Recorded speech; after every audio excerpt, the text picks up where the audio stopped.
Is enlightenment real? That depends entirely on how you define real. If by real you mean something you can touch, measure, or analyze under a microscope, then no. Enlightenment doesn't fit within the confines of physical reality. But reality is so much more than what we can see or quantify. What about the intangible experiences that shape us? Love, wonder, or awe?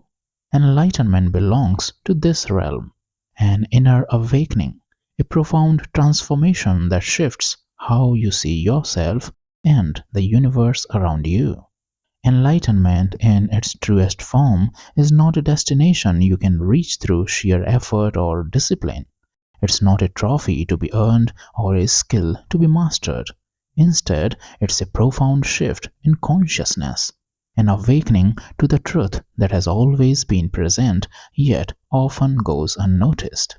It is the realization that the boundaries we perceive between self and other are illusions, that we are not isolated beings but threads in the vast interconnected fabric of existence.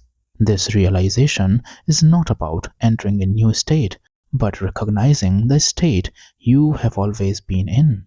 It's not something external to grasp, but an internal truth to uncover. Imagine peeling back the layers of a mask you didn't know you were wearing, only to find your true face staring back at you. That is enlightenment, a return to the essence of what you are, beyond ego, beyond separateness. So, is enlightenment real or just an illusion? The short answer is yes, it is real. Thank you for watching.